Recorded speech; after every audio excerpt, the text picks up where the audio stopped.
जिस आदमी ने खुद कभी चुनाव न लड़ा हो वो दूसरों को लड़वाए, ऐसा नहीं है कि जो खुद कभी दूल्हा न बना हो दूसरों की शादी करवाए?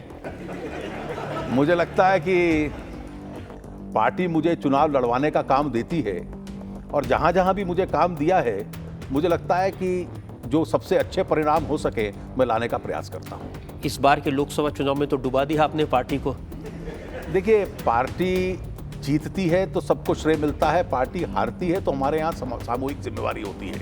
इंडिया शाइनिंग है, ये नारा 11 जनवरी को जब राष्ट्रीय कार्यकारिणी की मीटिंग हुई थी बीजेपी की, उसमें इकोनॉमिक रेजोल्यूशन में ये बहुत आपने कहा था। सिंपलिस्टिक मीडिया एनालिसिस होता है कि एक कैंपेन की वजह से आप हारे या जीत गए। जहां सोशल फैक्टर्स आपके पक्ष में थे, पॉलिटिकल फैक्टर्स आपके पक्ष में थे, वहां आप जीत गए। जहां हमारी मैनेजमेंट ठीक नहीं रही, हम नहीं जीते। उसमें कोई इंडिया शाइनिंग का कोई अपने आप में असर पड़ा? अगर इंडिया शाइनिंग और नॉट शाइनिंग का कोई रोल रहता तो क्या बिहार में पिछले 15 साल जिस प्रकार की सरकार चली है, कोई व्यक्ति 15 साल बिना कोई विकास किए हुए राज कर सकता है? अरुण जी, ये फ्रेज मैंने कांग्रेस के नेता जयराम रमेश से उधार लिया है, जिन्होंने कहा कि Arun Jaitley is a master of disinformation. देखिए, हमारे राजनीतिक विरोधी अगर मेरी सूचना देने की या बात कहने की क्षमता की इस भाषा में आलोचना करते हैं तो मैं उसको अपनी सफलता का एक मापदंड मानता हूं। लेकिन ये बात सिर्फ कांग्रेस के नेताओं तक सीमित नहीं है। आपकी अपनी पार्टी के नेता भी कहते हैं कि हमारे बारे में गॉसिप कॉलम्स में जो भी कुछ छपता है अरुण जेटली के कहने से छपता है। ये किसी की भूल होगी अगर समझे कि सारा मीडिया वो लिखता है जो मैं चाहता हूं, और अगर मेरी इतनी क्षमता है कि मैं सारे मीडिया में कुछ बात छपवा सकता हूं तो ये तो मैं अपना गुण मानूंगा, इसको कमजोरी कहां से मान सकता हूं? अरुण जी, ये बात सही है कि बड़े बड़े अखबार इस देश के, Hindustan times, times of India या इंडियन एक्सप्रेस, ये सब अखबारों के जो समूह हैं उनके वकील आप हैं? कई लोगों का वकील रहा हूं। नहीं, इन बड़े अखबारों के वकील हैं कि नहीं है? नहीं, मुझे कई बार बहुत लोगों की वकालत करने का अवसर मिला है। स्वाभाविक है कि मीडिया ऑर्गेनाइजेशंस भी उनमें से एक हैं। इसीलिए पार्टी के नेताओं को लगता है कि जब उनके खिलाफ खबर छपती है, प्रमोद महाजन को लगता है कि हिंदुस्तान टाइम्स ने उनके बेटे के खिलाफ जो खबर छपी वो अरुण जेटली ने शायद लिखी होगी। भगवान ना करे कि आपको भी किसी वकील की जरूरत पड़ जाए और मुझे आपकी वकालत करने का मौका मिले, तो उसका ये अर्थ नहीं कि जिसको आप आरोप लगाएंगे वो मैं ही लगवा रहा हूं।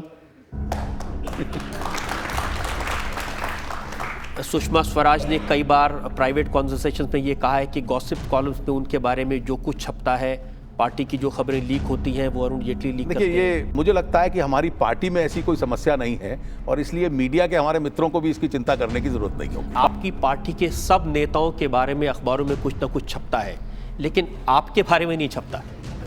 अखबारों के ऊपर आरोप लगा रहे हैं या मेरे ऊपर लगा रहे हैं, मुझे समझ में नहीं आया। ये पता चलता है ना कि आपकी और अखबारों की मिली भगत है। ये भी हो सकता है कि बहुत कुछ छपने लायक ना भी हो। ये तो सही है कि आप जीवन भर कांग्रेस के घोर विरोधी रहे हैं, लेकिन क्रिकेट कंट्रोल बोर्ड का अध्यक्ष बनने के लिए आपने समझौता करने की कोशिश की थी कांग्रेस के लोगों से। बिल्कुल गलत है। ये खबर छपी है पंजाब केसरी में। इसमें क्रिकेट कंट्रोल बोर्ड के चुनाव के बारे में लिखा है कि इस पूरे मामले ने पिछले दिनों एक नया मोड़ ले लिया जब एक प्रभावशाली संपादक ने अपने घर एक भोज का आयोजन किया। इस भोज में राहुल गांधी और प्रियंका गांधी की अरुण जेटली से लंबी बातचीत हुई। ये बिल्कुल गलत है, फैक्चुअली गलत है, और ना ही मेरी कभी जिन व्यक्तियों के नाम लिए गए हैं उनसे इस विषय में कभी बातचीत हुई है। इन लोगों के साथ हमने आपको कराची के क्रिकेट मैच में तो देखा था बहुत हंस हंस के बात करते हुए। देखिए, आपने क्रिकेट मैच में देख सकते हैं, किसी सार्वजनिक फंक्शन में देख सकते हैं, लेकिन आप कांग्रेस पार्टी के कई लोगों के साथ मुझे देख सकते हैं, लेकिन जिस खबर का आप जिक्र कर रहे हैं वो अपने आप में गलत है। प्रियंका गांधी, राहुल गांधी से आपकी इस डिनर पर संपादक के घर कोई मुलाकात नहीं हुई? मेरी कोई मुलाकात नहीं हुई, मेरी कभी उनसे प्रत्यक्ष या अप्रत्यक्ष इस विषय पे कभी बातचीत नहीं हुई। क्योंकि जिस संपादक के घर में बात हुई का दावा किया गया है उसी संपादक का यह अखबार है।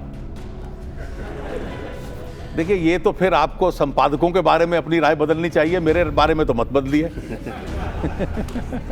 वैसे कांग्रेस कनेक्शन आपका भी है? पारिवारिक है, वैचारिक नहीं।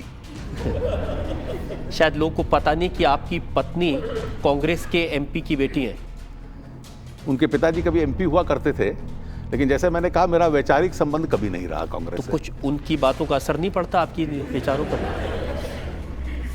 हमारी बातों का मुझे लगता है ज़्यादा पड़ता है।